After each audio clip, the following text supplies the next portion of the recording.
여러분들이 일본을 이제 보시면 일본에서 이제 중세라고 하면 이제 헤이안 나라 시대와 헤이안 시대를 거쳐갖고 이제 그 가마쿠라 시대를 갖게 되면 1200년 시대가 되죠. 보통 이제 나라 시대하면 700년에서 한 800년, 그다음에 헤이안 시대는 이제 1800년에서 한 1200년.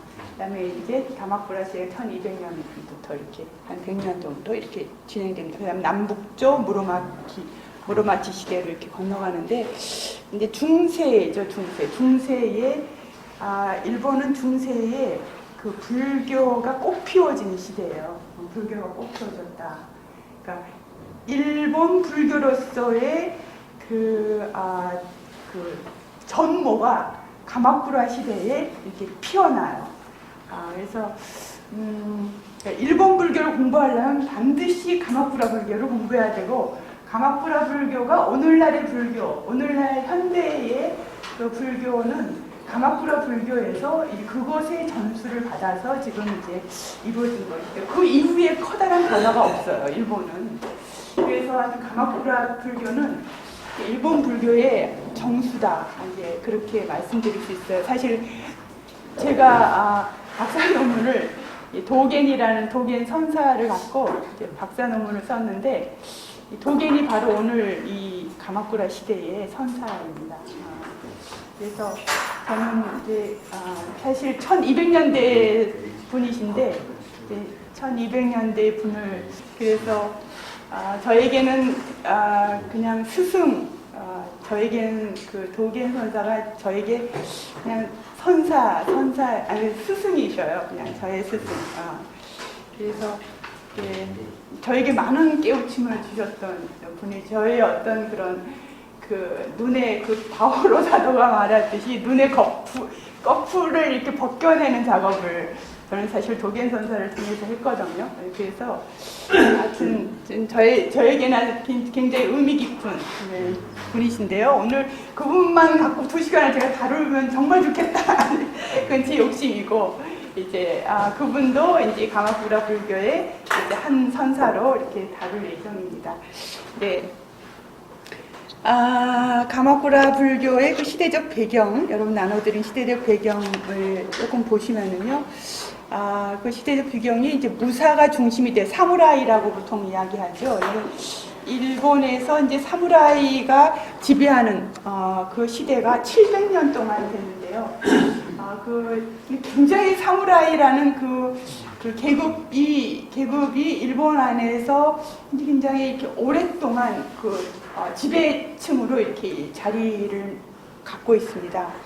그래서 여기 보면은 천황 중심의 중앙 집권 체제로부터 다이묘, 영주를 중심으로 한 지방 분권, 그러니까 봉건 사회로 이렇게 이제 전이 되면서 그 과정 안에서 이제 무사 계급, 사무라이 계급이 이렇게 이제 부상되는 그런 시기라고 말씀드릴 수 있어요.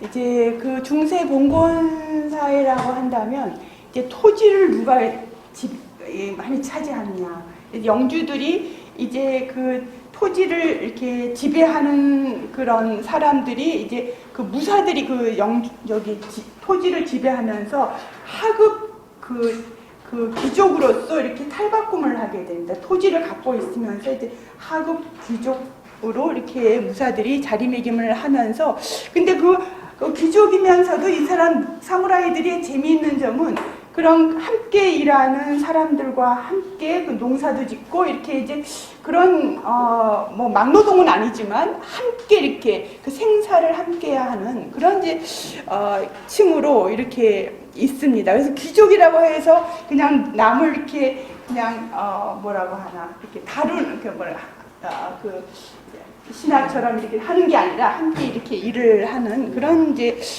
사람들로 계급으로 이렇게 드러나게 됩니다. 그러면서 이제 무사 중심이면서 민중 중심으로 그 시대적인 가마쿠라 시대 전체의 분위기가 이게 이제 귀족 중심에서, 사실은 해양 불교는 귀족 중심의 불교였거든요. 여러분들과 함께 다녔듯이. 근데 그 이제 그 전 사회의 분위기가 무사 중심이 되면서 무사들이 이 민중들 속에서 함께 더불어 살아가면서 이 불교의 색채도 이렇게 민중 중심의 불교로 이렇게 변화가 됩니다. 가마쿠라 불교는 이제 해안 나라 시대의 귀족 불교, 국가 불교로부터 민중 불교로 이렇게 전이되는 그런 것입니다.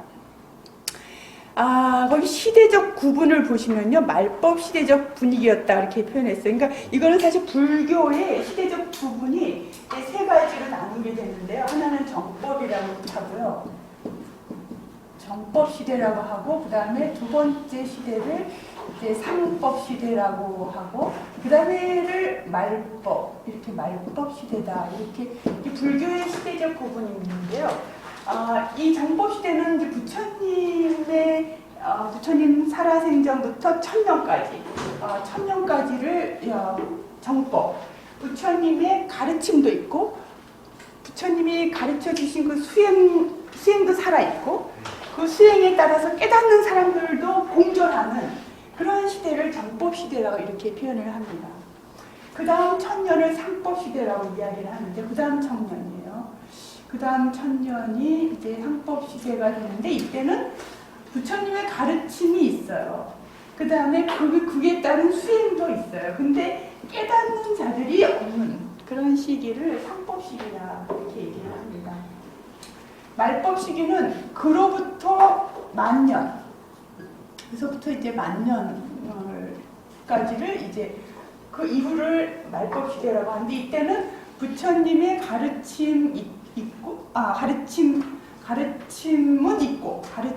있고 수행하는 자도 없고 깨치는 자도 없는 이런 시대를 이제 말법 시대다 이렇게 시대적 구분을 이제 하게 됩니다. 그래서 이거는 사실 중국에서의 그 시대 구분 방법인데, 그 해안의 그 쿠우가이라고 진원종을 창시하신 분이셔요.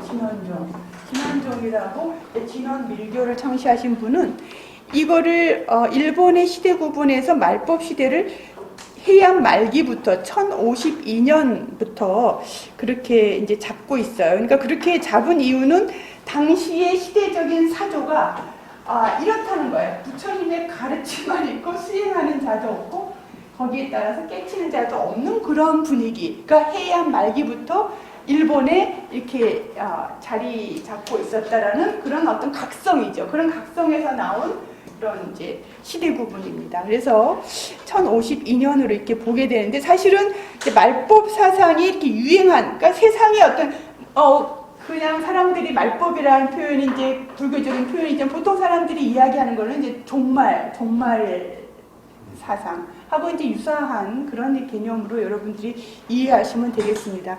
그러니까 세상이 종말처럼 이렇게 혼란하고 시대적으로 혼란하고 이제 이런 것을 말하는데요. 그래서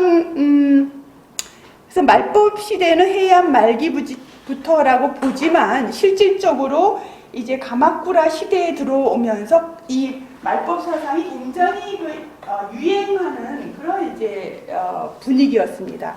그렇게 되면서 말법 시대를 살아가는 그런 중생들이 그 중심이 되어서 발전된 그런 불교를 가마쿠라 신불교, 그래서 신자를 붙여 새롭게 이렇게 불교가 새롭게 등장했다, 이런 의미를 갖고 있습니다. 그래서 이때는 어떤 초세간적인 것에 관심을 갖게 돼요. 이 재밌죠? 사실 불교는 초세간적인 것이잖아요. 불교 자체, 불교라는 종교 자체가 갖고 있는 성격이 초세간적이죠. 이건 사실 불교적인 용어인데, 세간적, 초세간적 이렇게 표현을 한다면, 불교는 초세간적인 성격이 아주 강하지 않습니까? 이제 우리가 그걸 어디서 볼 수 있냐? 이걸 이제 부처님, 그러니까 불교를 창시한 그 창시자인 고타마 시타르타가 벌써 이미 자신이 그 세속적으로 왕족이었는데 그걸 출가를 하지 않습니까? 출가로부터 출가하죠. 그의 삶이 출가예요. 딱 나오는 거잖아요. 집을 떠나서 나오는 거죠. 그러니까 초세간에 벌써 이미 창시자 자체가 초세간적인 어떤 성격을 갖고 있고, 바로 그래서 이 출가스들이 불교에서는 굉장히 그 삼보라고 하지 않습니까? 삼보. 불교에서 세 가지 보물이라고 표현하는 것 중에 하나가 그 승가 공동체가 속하죠. 그러니까 그만큼 초세간적 성격이 강한데, 그런 어떤 초세간적인 그런 부분들, 그러니까 세상이 너무 어지러우니까 초세간적인 어떤 그런 부재에 사람들이 관심을 갖게 되는 이제 그런 것입니다. 세간적이라는 표현이 네.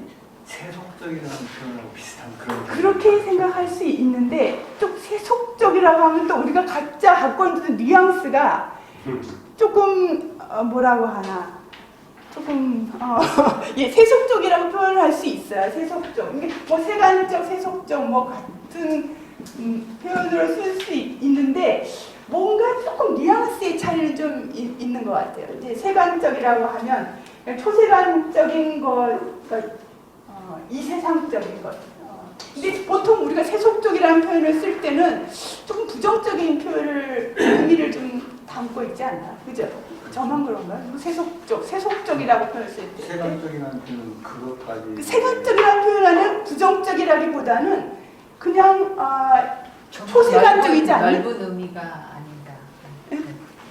세속적이면 조금 나쁜 의미가 있다. 부정적인 의미가 있다면 세간적이는 더. 다 포함해서 좀 넓은 의미가 있죠. 그러니까 초세간적인 것과 그렇지 않은 세계, 그러니까 그걸 좀 분리해서 이렇게 보면 뭐 이렇게 이해하셔도 뭐 그렇게 크게 문제는 없습니다.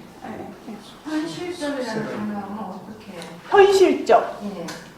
세간적이라. 현실적. 이게 현실적이다. 초현실. 현세적이다. 현세적이라는 표현을 쓰면 더 적합할 것 같습니다. 그런 표현을 쓰면 더 좋을 것 같습니다. 네. 네. 그래서 이제 그런 말법 시대적인 분위기가 당시의 가마쿠라 시대의 불교적 분위기였다. 그런 말씀을 드리고요.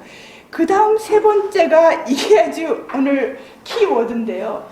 이제 좀 여러분들한테 좀 생소한 단어예요. 처음 듣는 단어이실 텐데, 불교를 공부한 사람들 사실 이 단어가 그렇게 쉽게 다가오지는 않습니다.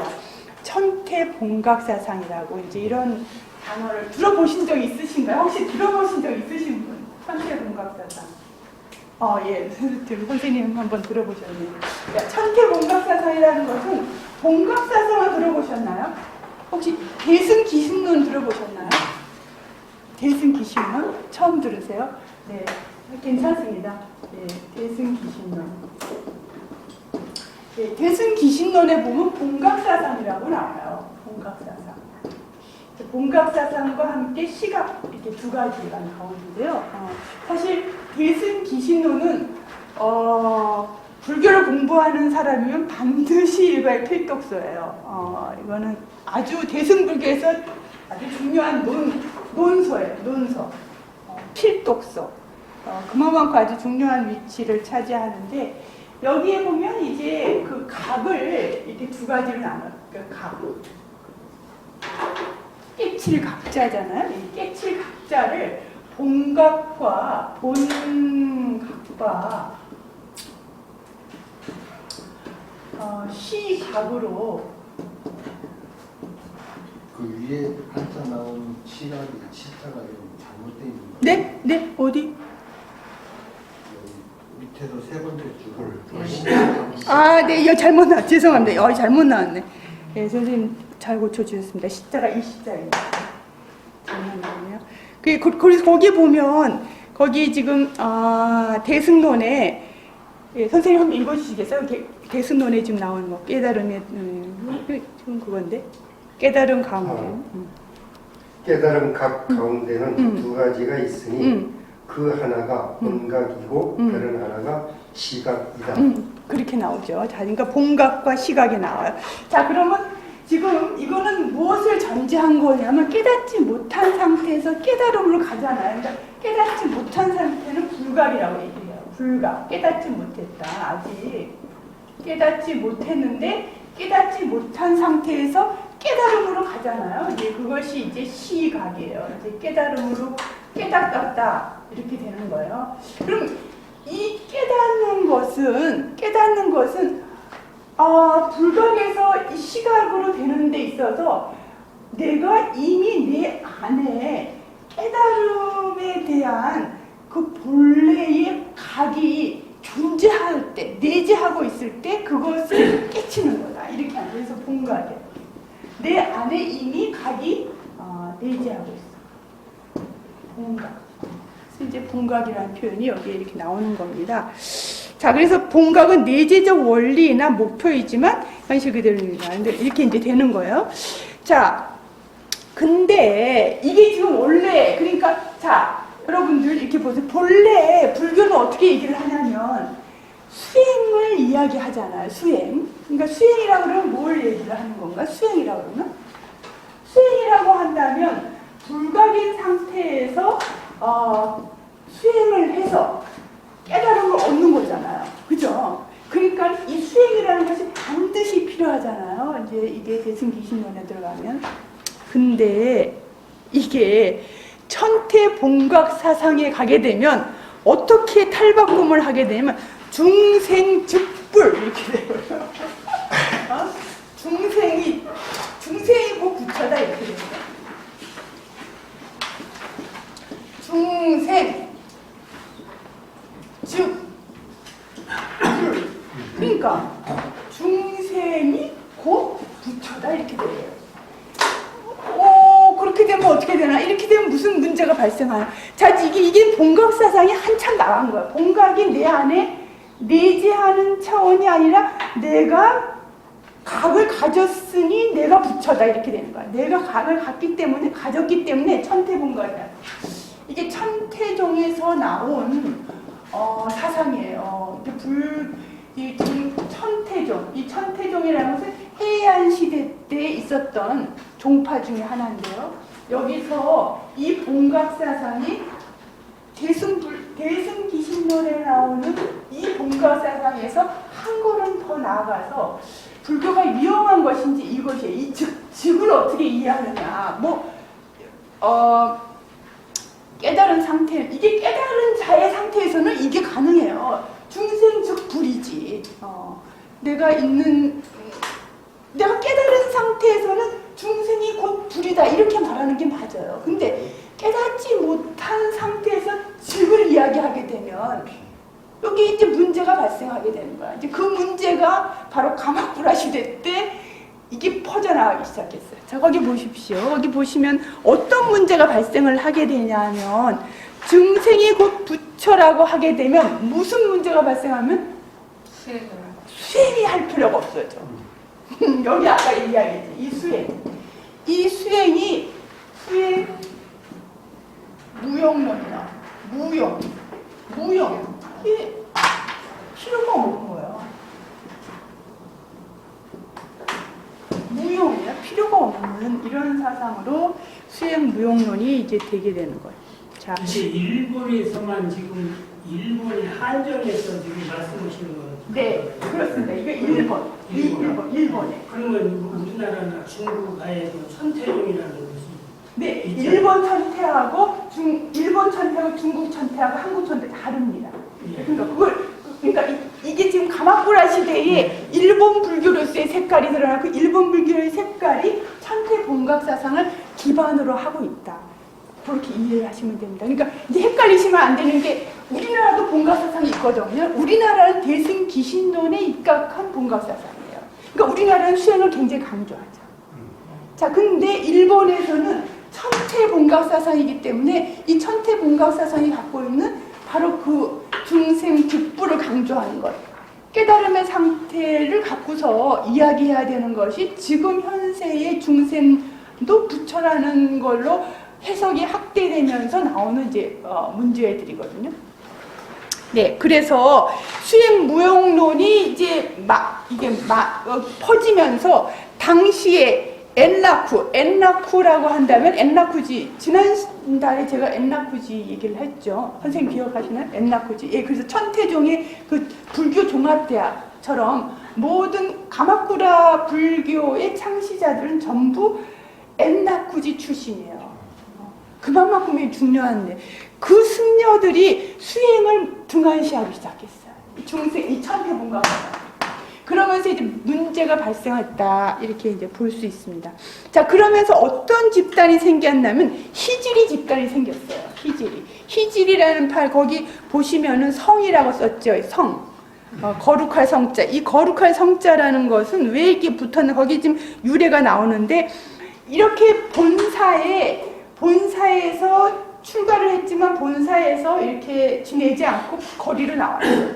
거리로 나와서 거기 그 저작거리의 성인이라는 의미로 자유롭게 수행하고 포교 활동을 하는 승려들, 그 사람들이 뭐라고 부르냐면 저작거리의 성인 이렇게 불렀어요. 그것이 일본말로 하면은 희지리가 돼. 희지리를 줄여서 희지리. 그래서 이제 희지리 집단이 난 거예요. 그러니까 희지리 집단이라는 것은 출가를 했지만 출가 승에서 자유롭게 나와서 사람들 안에 들어가서 그 사람들의 필요에 응답하면서 새로운 삶을 살아갔던 그러한 집단을 희질이라고 한다. 이 희질이들이 당시에 이 말법 시대적인 어떤 분위기상에서 본사에 그냥 남지 않고 바깥으로 나와서 출가를 했지만 바깥으로 나와서 수행 생활을 하는 이런 집단들이 많아졌고 이 사람들이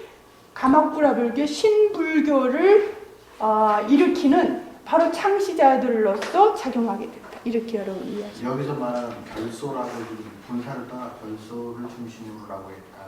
네. 그 결소라는 건 지금 말씀하신 거예요. 어떤 그 일정한 분사라는 게 있고 사찰이 있고 그러니까 그러지 희질이 집단들이 모여서 같이 수행도 그 안에서 하면서 또 그 대승적인 어떤 실천도 같이 하면서 이제 이런 장소들. 그때 당시에 엔나쿠지가 엄청나게 큰 규모였었고 그러긴 하지만 엔나쿠지 이외에도 다른 불사들도 많이 있었잖아요. 어떤 그런 다른 불사를 포함하는 어떤 그런 집단을 얘기하는 건지 아니면 그런 거하고 전혀 상관없이 다른 장소에 나와서 되게 개별적으로도 생활을 했고 또 같이 소그룹으로 또 생활을 했고 이게 좀 희질이 집단도 다양하게 이렇게 있었던 것 같아요. 네, 그렇게 이해하시면 되겠습니다. 자, 그래서 그 희질이 집단 중에서 몇 사람들이 가마쿠라 불교라는 새로운 불교를 이제 일으켰어요. 그게 바로 신불교가 되는데 오늘 제가 여러분들과 함께 다룰 종파는요. 정토종과 선종이에요. 정토종과 선종. 여러분 다 들어보셨죠? 정토종. 처음 들어보시나? 여기 불자들은 안 계신가? 불자들 아무도 안 계셔요. 예. 우리나라 불교에서도 우리나라는 선종이 아무래도 대표적인 종파이죠. 그렇지만 정토 신앙도 만만치 않아요. 자, 정토종이라고 하면 아미타불에 대한 신앙에 기반한 것이죠. 아미타불. 아미타불. 이게 무량수불, 무량광불이라고 이야기를 하는데요. 무한한 수명과 무한한 빛을 지니신 부처님 어디 계시냐? 극락세계에 계셔. 극락세계. 그래서 사람들이 죽고 나서 아미타 부처님이 계시는 서방 정토에 다시 태어나기를 원하는 거야. 그걸 왕생이라 그래.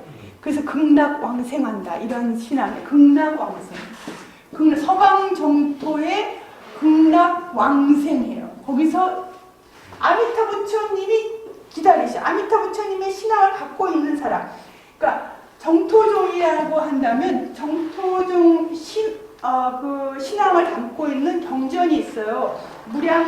무량수경, 무량수경, 아미타경. 이 세 가지 경전이 정토종의 정토 3부경인데요.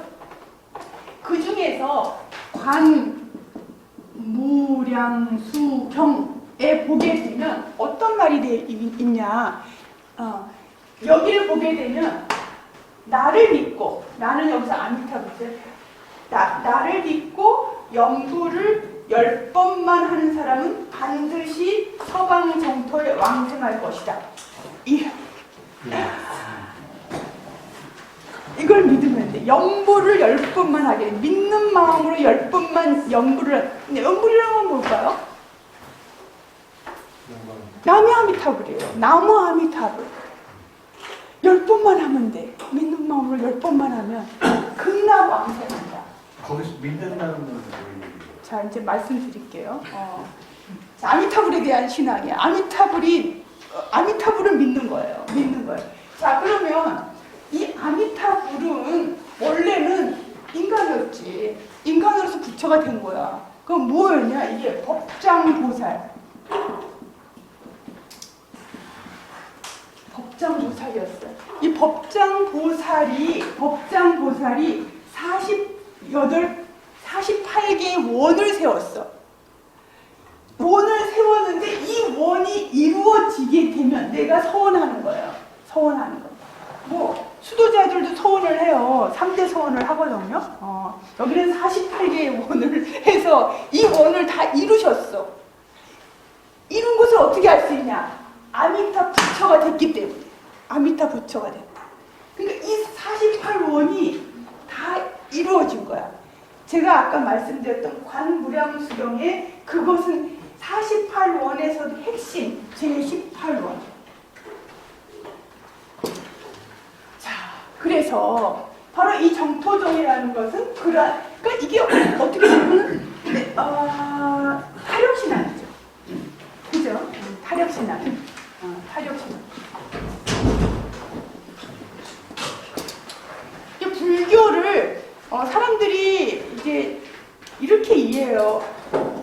그리스도교 불교를 갖고 이렇게 비교를 할 때 그리스도교는 타력적이에요.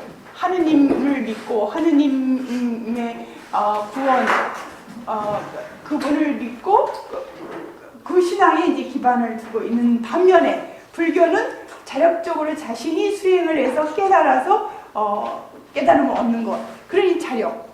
불교와 그리스도교 이론적인 차이가 있다. 그러한 분류 방법은 아주 나이브한 분류 방법은 그렇게 나눌 수가 없어요. 불교 안에 그리스도교 이상의 절대 타력이 있어요. 오늘 여러분들 그걸 볼 거예요. 오늘 그걸 맛보실 텐데, 야, 불교가 이게 불교라니 이렇게 놀라실 것이 오늘 나오는데요. 너무 재밌어요. 불교를 공부하면 이런 점에서 아주 매력적이에요. 아주 그 타력도 그냥 타력이 절대 타력이야. 아주 완전히 그래서 이 정토적이 그런 거야. 아미타 부처에 대한 신앙이에요. 바로 이 아미타 부처에 대한 신앙에 기반을 둔 그러한 것이 가마쿠라 불교에서 꽃피워져고 절정에 이루어요. 절정을 이루는데 그 대표적인 사람 세 사람을 오늘 여러분들과 함께 할 거예요. 호넨이라는 사람, 신난이라는 사람, 세 번째 이펜이라는 사람. 자, 다른 거 다 잊어버린 이름을 좀 기억하시면 호넨, 같이 한번 해보실래요? 호넨, 신난, 이펜. 네, 이 세 사람이 가마쿠라 불교 정토종. 근데 이 정토종이지만 이 세 사람이 사상에 차이가 있어요. 그 차이가 또 너무 재미있는 거죠. 자, 우리가 그거를 좀 보겠습니다. 자, 거기 먼저 호넨부터 보죠. 자, 전부 엔라쿠지 출신이에요. 엔라쿠지를 출가해서 이 사람도 자, 어떤 길에서 자기가 방향을 틀려면 강한 문제의식이 있어야 되죠. 강한 문제의식. 제가 항상 학생들한테 문제의식을 가져야 된다는 걸 굉장히 강조하는데, 이 문제의식을 가질 때 내가 갖고 있었던 우를 벗어날 수 있어요. 늘 항상 똑같은 데서 내가 뭔가 새로운 문제의식을 갖게 되면 그걸 풀기 위해서 자기가 뭔가를 자꾸 애쓰잖아. 그 다음 다른 세계가 열려요. 호넨의 문제의식은 뭐예요? 자기가 엔라쿠지에 출가를 해갖고, 여기, 어렸을 때 출가를 했어요. 그러니까 아버지가 사실은 이렇게 아주 뭐 여러 가지 문제에서 이제 살해를 당하게 되고 아버지의 유언이 뭐냐면 야 너는 나를 복수할 생각하지 말고 출가해갖고 나를 위해서 명복을 빌어달라. 그 아버지 유언 때문에 사실 어렸을 때 출가를 하게 되고 그래서 이게 지금 어렸을 때부터 몇십 년 동안 이걸 출가생으로서 생활을 했는데 자기가 깨침이 안 와. 깨달음이 안 오는 거야. 아무리 노력을 해도 깨달음이 안 와. 경전을 읽고 뭐 별걸 다 안 돼. 여기 지금 뭐라고 나왔냐면 자기의 그 신앙 고백이기도 하면서 어서 오세요 선생님. 네, 선생님 이거 좀 나는 거기 혼인.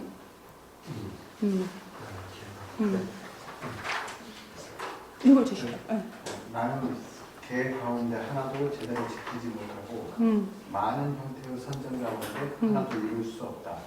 마음이 미혹되어 쉽게 흔들며 제어하기 어렵다. 무슨 수로 옳고 흔들림 없는 안이 생길 수 있겠는가? 네,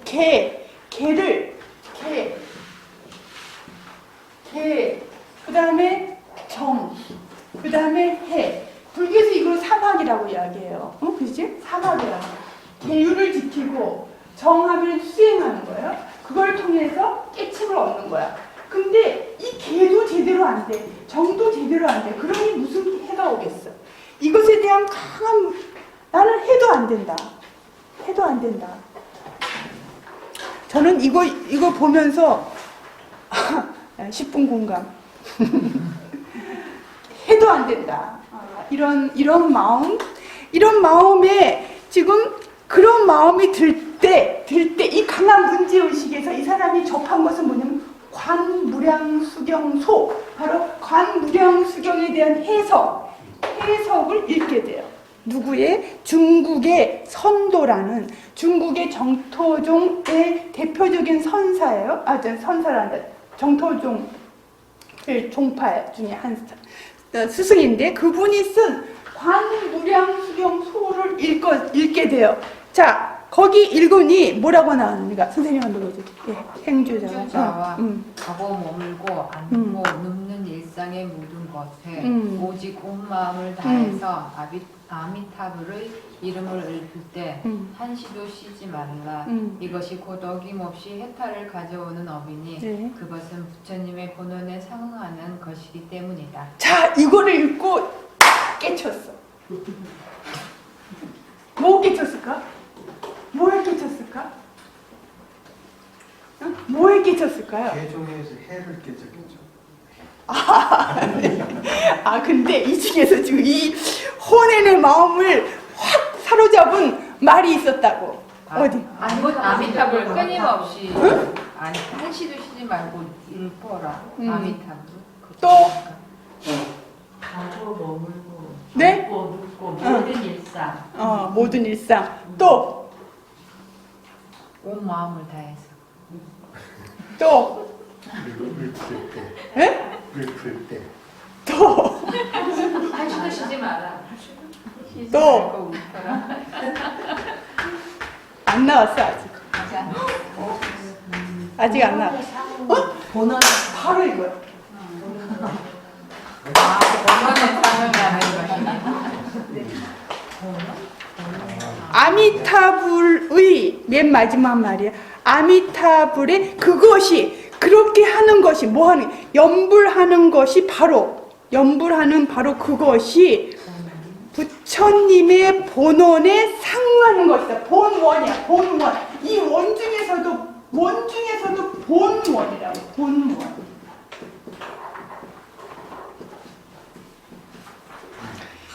부처님의 본원에 딱 들어맞는 것이라고. 무엇이? 연불이. 그러니까 연불은 그냥 내가 하는 게 아니라 그것은 아미타 부처님이 서원한 바로 그거야. 그러니 그 서원한 것에 상응하는 것이기 때문에 바로 이것을 하게 되면 내가 직행해 이렇게 된다. 이것을 깨치는 거야. 그 범원이라는 게 아까 얘기한 십각. 범각하고 볼 수 아니야. 본각하고 달라요. 봉각이라는 거 이거는 지금 저기 선에 나오는 깨달음이 많은 거고 이건 지금 깨달음이 아니라 그러니까 법장보살이 서원한 그 48원 중에 바로 제18원이 본원이에요. 서원한 것. 자, 그래서 이것을 바로 이 일념으로 오롯이 아미타의 명호를 염불하라는 이 대목을 읽고 깊은 감동을 받았다. 왜 그러냐면 이 염불이 이도라면 아주 쉬운 도죠. 이도의 기초를 둔 누구나 할 수 있는 못하는 사람이 없어. 나무 아미타불을 못하는 사람이 어디 있겠나. 누구나 다 할 수 있는 거야. 중생이면 누구나 다 할 수 있는 이 보편적인 실천. 바로 그것에 아미타불의 본원이 있는 것이다. 그래서 이 염불이야말로 바로 본원에 입각한 행이라는 것을 깨달은 거야. 이거 깨달았어. 본원에 입각한. 자, 그러면 우리가 물어야 돼. 그러면 그 전에 정토종이 호랭이에서 이게 갑자기 생겨난 종파가 아니에요. 원래 중국부터 정토종이 있었어요. 정토종이 중국에서부터 온 거예요. 자, 그러면 우리가 다시 문제의식 가져. 중국의 정토종과 호랭이 말한 정토종은 무슨 차이가 있는가? 이걸 물어요.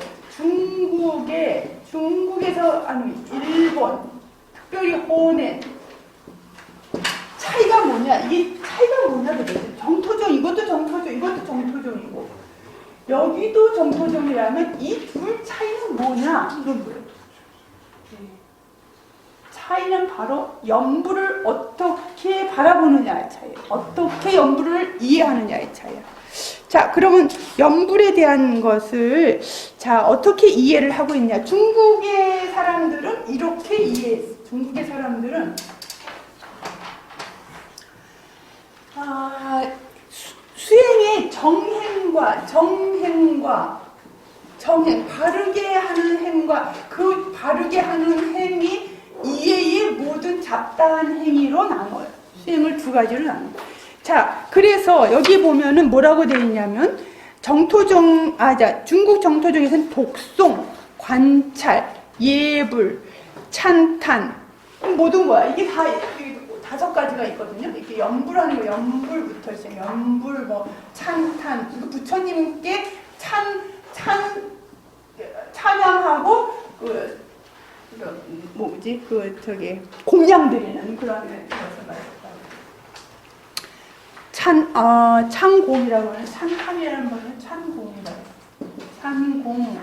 그 다음에 여기 보면 독송이라고 하면 삼부경. 아까 제가 말씀드렸던 그 정토 삼부경을 읽는 거예요. 읽고 또 읽고 염불, 독송, 관찰. 아미타 부처님에 대해서 관찰하고 아미타 부처님을 마음속에 새기면서 관하는 거야. 이것도 약간 명상적인 저기가 있죠. 그다음 예불하는 거. 예불. 자, 이렇게 해서 5가지가 정해. 그 나머지 그 외의 수행. 이렇게 해서 중국 정토종에서는 이 모든 수행을 다 열어놨어요. 이거 다 해야 돼. 이거 다 해야 돼. 염불 찬송도 다 이걸 다 했고. 근데 혼에는 이것이 다 필요 없어. 이것이 다 필요 없어. 이것만 있으면 돼. 이거다. 여기서 이것이 필요 없고 이것을 그래야. 이것만 하면 된다. 이것만 하면 돼. 뭐만 하면 돼? 염불만. 그래서 이거는 무슨 염불이라면 전수염불이에요. 전수염불. 오로지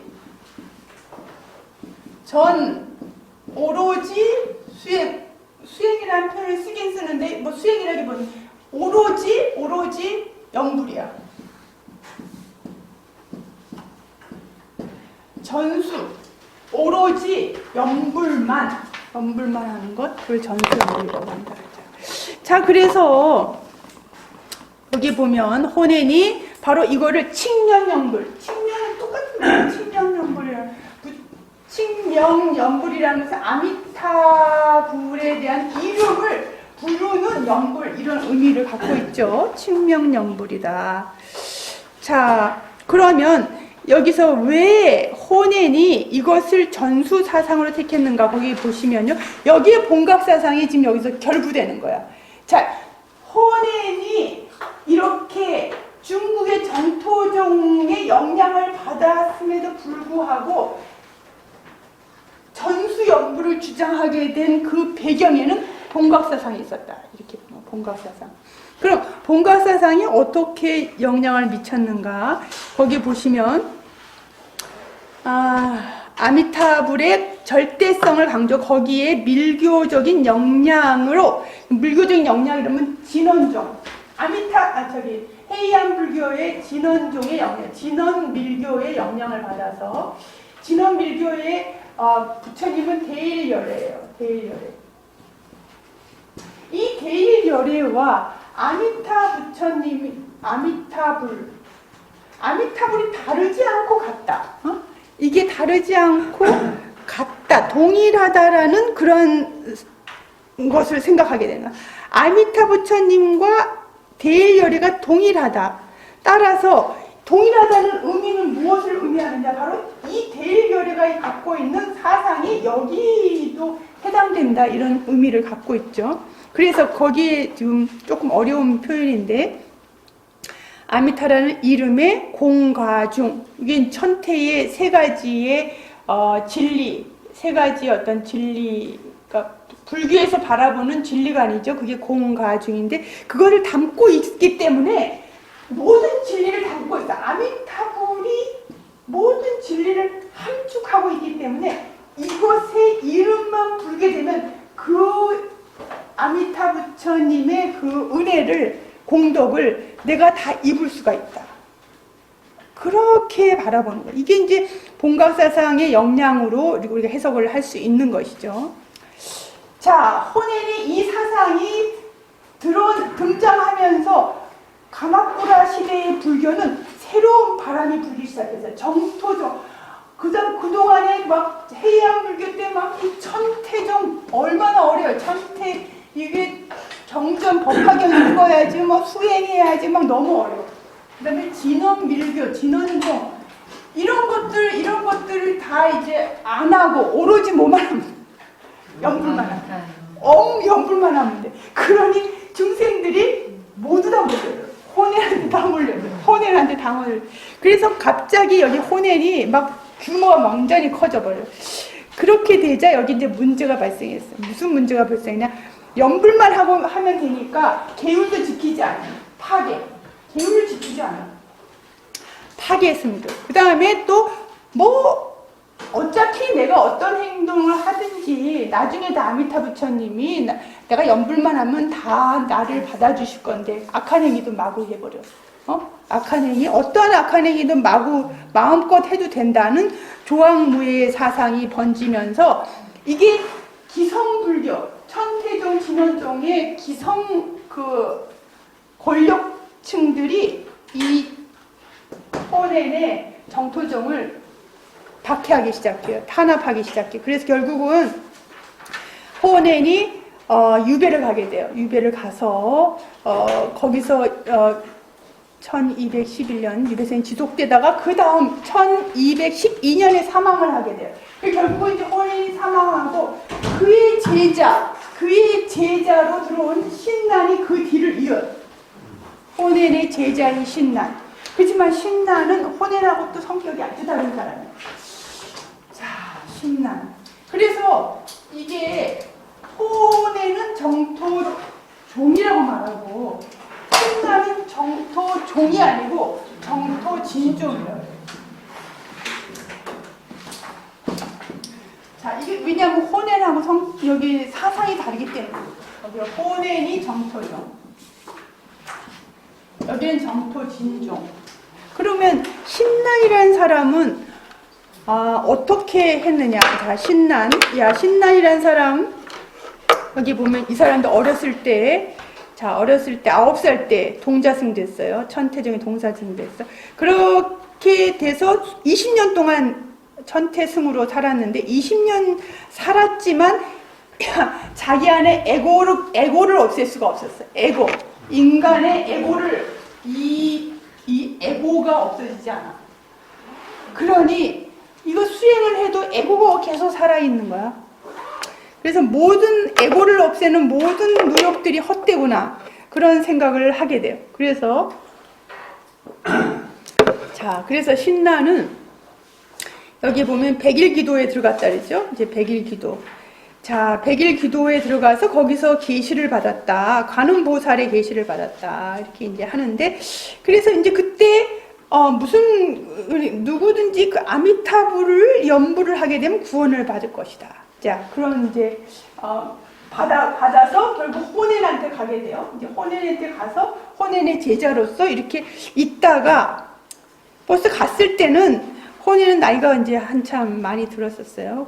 그렇게 해서 가서 같이 이제 뭐 호넨의 연불 함께 이렇게 했는데 결국은 이제 유배를 가게 되죠. 유배를 가게 되어서 가게 되면서 거기서부터 이제 이게 호넨하고 유배 끝나고 나서 돌아오면서 호넨과 이렇게 사상적으로 이렇게 갈림길이 쓰게 되는데 그 갈림길에 쓰게 된 요인을 우리가 좀 보게 되면 거기 신란 사상의 특징을 보시면 첫 번째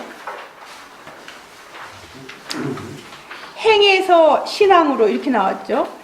자, 그러니까 자 신라는 거기 세 번 뭐 어디를 보시냐면 야 이거 측면 연불도 결국은 내가 연불을 하는 건데 그것조차도 인간이 행하는 선한 행위조차도 결국은 내가 극락완생할 것이라는 그런 마음 안에 이기적인 마음이 아직도 내가 남아있는 거야. 내가 뭔가를 할 때는 항상 이기적인 마음, 에고가 살아있는 거야. 그러니 이 행에서부터 인간이 하는 모든 행위는 다 이기적인 것이야. 그래서 이 이기적인 행으로부터 자기가 탈바꿈해서 나간 것이 바로 신앙 쪽으로 나가. 신앙이라는 건 아미타 부처님에 대한 신앙이에요. 자, 어떻게 보냐, 신앙도 결국은 이제 아미타 부처의 그 선물로 이렇게 보는 건데요. 거기 이 사람이 그 86세, 거의 뭐 죽음을 앞두고 쓰신 그 우독 비탄 수레라는 것이 있어요. 그죠? 예, 거기 우리 뒤에 선생님 좀 읽어주세요. 네. 우독, 진실한. 비탄 순례에는 다음과 같은 대목이 나온다. 진실한 마음은 얻기 어렵고 허하고 불실한 나로서 청정한 마음도 없구나. 겉으로는 사람마다 선하고 현명하고 정진하는 것처럼 보이지만 내 안에 탐욕과 노여움과 거짓이 많으므로 이게 무엇인가 탐진치 삼독이다. 간사함이 가득 찼도다. 악한 성품을 실로 그치기 어려워 마음은 뱀과 잔갈과 같다. 이게 86세 때 쓴 거예요. 86세 때 이런 비탄. 그래서 우독이라는 것은 뭐 어리석은 더벅머리. 자기 자신을 그렇게 표현했어요. 어리석은 더벅머리라고 표현을 했고 자기의 호처럼 그걸 항상 자기를 우독이라고 표현을 했어요. 그러면서 우독이 비탄에서 써놓은 글, 이게 이제 86세 때 쓴 우독 비탄 수레예요. 여러분들 아직 여기 86세 되신 분들 안 계신 것 같은데 어떠셔요? 이 고백이 나도 이런 비슷한 고백을 마라톤 할것 같아요. 고백을 듣는 네? 것 같아요. 마라톤 유튜브. 아이들 유튜브에 고백을 듣는 거. 신부님은 그런 저는 아직 그러시 않으셔요? 네, 예, 마르틴 루터의 고백이다.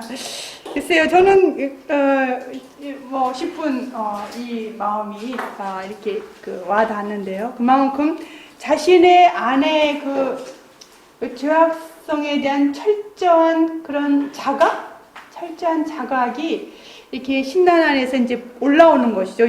저는 이걸 이제 바울이 고백했던 것과 신난이, 그래서 신난을 저희 지도교수님은 개신교 쪽이신데 그분은 이제 신난을 연구하셨어요. 신난을. 왜 신난을 연구하셨냐면 신난이 너무 그리스도교 신앙에 너무 뭐 이거 신난을 읽으면 그냥 절절하게 다가온 거야. 절절하게. 그냥 다른 불교처럼 읽는 게 아니라 이거 그냥 내 신앙 고백을 읽는 것 같은 느낌? 그래서 이분이 이제 이 신난을 연구를 하셨는데 저는 이제 불교를 공부하면서 신난부터 공부했어요. 거꾸로 가서 신난부터 공부를 했는데 저도 아주 읽으면서 굉장히 이렇게 마음이 막 뜨겁게 달아오르는 거를 느꼈거든요. 여기 보면 로마서에 나온 이게 바울의 고백이죠. 로마서 7장 15장 내가 아무리 선한 거를 하려고 해도 오히려 나는 선하지 않은 것들로 이렇게 살게 되는 그런 어떤 아무리 선한 늘 거짓으로 가득 차 있는 내 마음 그런 것들을 바울이 이게 고백을 하잖아요. 또 그러면서 동시에 거기서 죄악을 깨달은 것에서 끝나면은 사실은 종교인이 아니죠. 죄악성에서 끝나서 내가 허무해 그렇게 하게 되면은 그냥 절망으로 끝나는 것이고 결국 뭐 그의 종말이라는 것은 뭐 비참하게 되는 것인데 신앙을 가졌다는 것은 그 끝에 가서 자신이 처해 있는 자신이 자각한 그 죄성과 그런 안의 그 더러움과 그런 것들 속에 그럼에도 불구하고 하느님이 그럼에도 불구하고 아미타 부처가 이렇게 되는 거예요. 방향이 돌아가는 거잖아. 방향이 돌아가는 거지. 자, 그래서 죄가 많은 곳에 은총이 많은 거죠. 그러니 죄가 많은 곳에 은총이 많을 수밖에 없어요.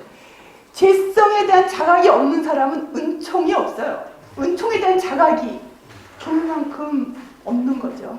그러니까 죄성에 대한 자기 안에 죄성에 대한 강한 자각이 있을 때 그 자리에서 하나님의 은총이 강하게 내 안에서 이렇게 올라오는 것이죠.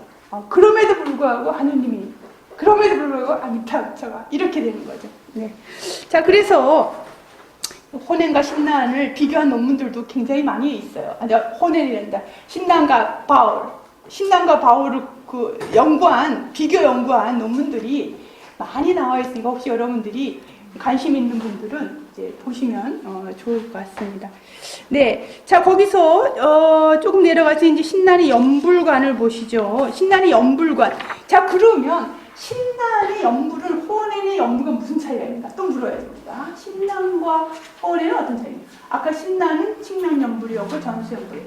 자, 그 신난에 오게 되면 여기 보면 회양연불이라서 회자. 이 회자가 이렇게 쓰면 안 되고 이런 회자예요.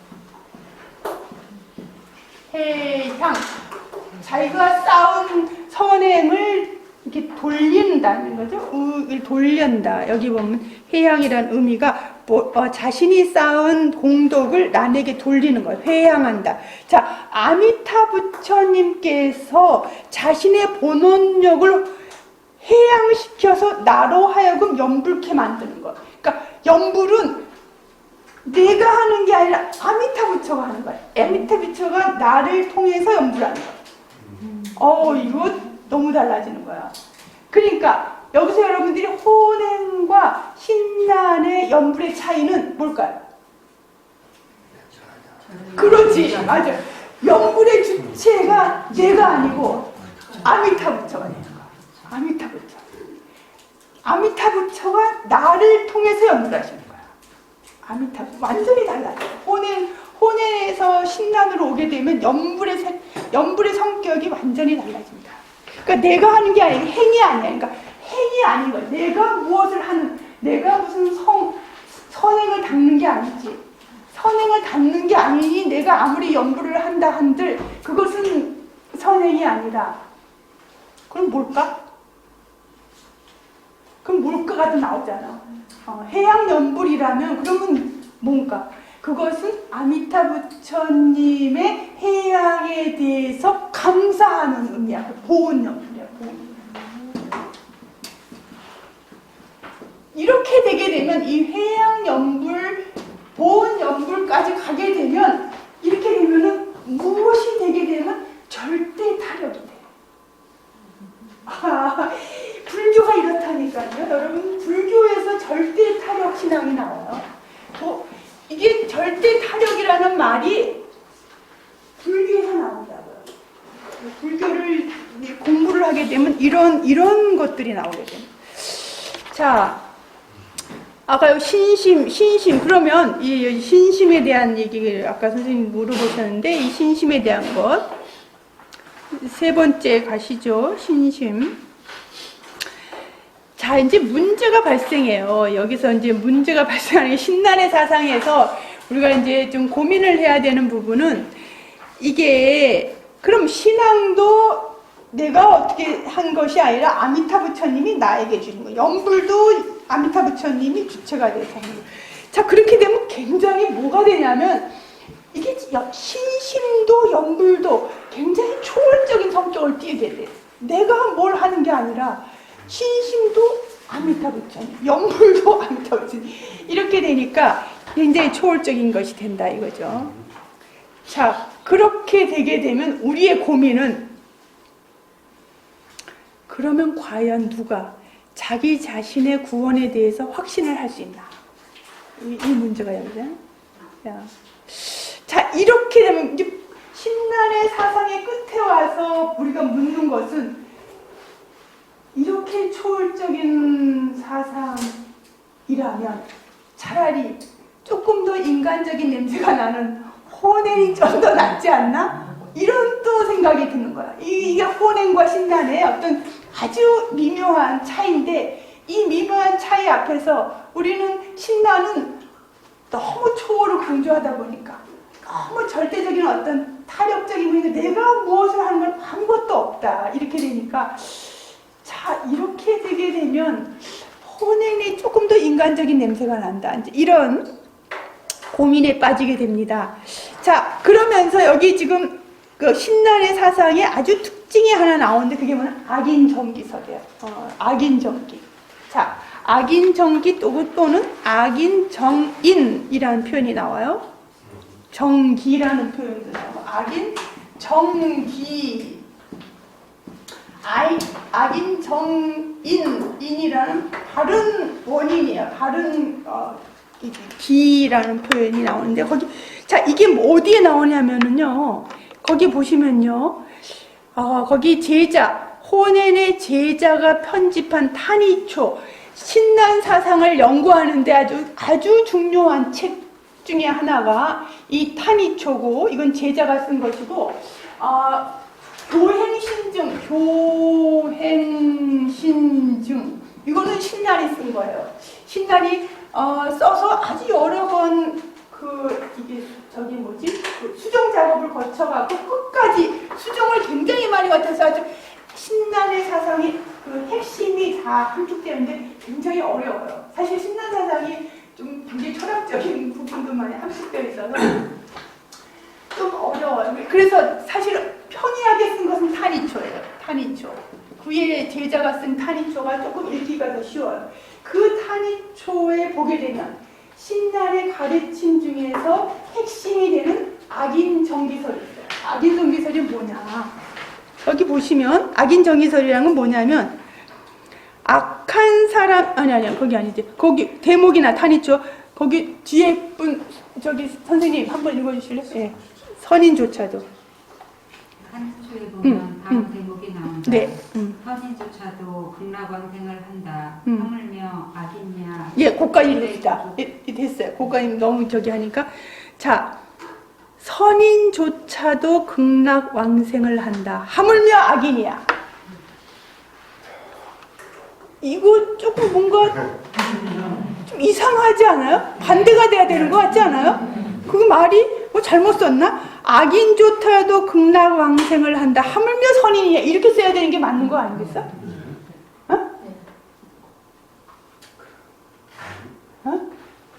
그래. 끄떡끄떡 하셨어. 우리가 보통 그렇게 생각하잖아요. 근데 신난에 있어서 여기는 뭐냐고 거기 계속 여기 보시겠어요? 거기 그 밑에 한 번 더 읽어요. 악한 사람도 왕생하는데 거기서부터 누가 좀 뒤에 선생님 한번 읽어주세요. 악한 사람도. 다음 패러그래프. 악한 사람도 왕생하는데. 악한 사람도 완성하는데 한민은 선한 사람이야 라고 말하는 게 옳은 게 아닐까. 그런데 왜 신하는 사람조차도 금나왕생을 한다. 한민은 악인이야 이라고 말하는 것일까. 아미타불의 본원에 의해 구원받는 중생은 악인들이다. 결국 왕생할 수 있는 다른 원인은 악인이다. 여기야, 여기 키워드야. 바른, 거기가 바로 키워드지. 정인이 누구냐, 정인. 결국 왕생할 수 있는 바른 정인. 정인은 선한 사람이 아니에요. 악한 사람이라고, 악인이라고. 그치, 악한 사람이지. 여기 지금 있는 것은 왕생할 수 있는 바른 원인은 악한. 이거는 지금 악한, 이게 뭐지? 악한 사람이라니? 악한 일을 한 사람? 그런 의미가 아니에요. 그런 의미가 아니에요. 악하다는 자신의 죄성을 자각하고 아미타 부처님에 대한 신앙을 바란 사람이에요. 선한 사람은 아미타 부처님이 필요 없어. 그러니까 악하다는 자신의 죄성에 대한 자각을 통해서 아미타 부처님의 본원에 완전히 매달린 사람, 그 사람이 악한 사람. 악한 사람. 그래서 바로 그 악인이 정기, 바른 길을 갖고 있고 바른 갖고 있다 이런 표현이에요.